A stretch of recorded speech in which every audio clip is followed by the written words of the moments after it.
ho any amin'ny faritra boeniny koa sika ao anatin'ity vaovao manaraka ity ny ao anatin'ireo tompona ndraiky mpanjakana sivily sy miaramira atao anatin'izay faritra boeny zay ny ministra ny serasera sy ny fifandraisana amin'ny androm-panjakana André Matoary Laurent Radjason amin'ny ankapobeny ny tontolon'ny serasera no isan'ny resahana tao fanasiteny ihany koa lafiny sosialy samihafa toy izao ny fanazavana ministera dia hiezaka matetika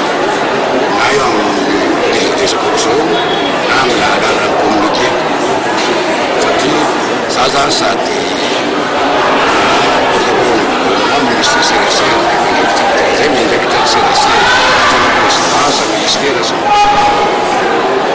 dia rehefa tanina fotsiny hoe jerevana ihany le enona le zara-tenena sy jerevana le communiqué atao fa sy tonga dia miazakazaka miany amina tsao sy zavatra tsisy famonjana trony a miteny zay teneniny fa misy lahamandy endrana be raha voavoan'ny lahamandy indray mandeha dia kitina le télé dia diny tsy mahoro mpiasa tsy mahoro karama mpiasa tsy mahoro jiramahatra dia diny le tompony misafidy zao atika zay manao asa tsara koa ino moa ny tenitenenina io nga nopanga sa nalavaraka zay tsy mety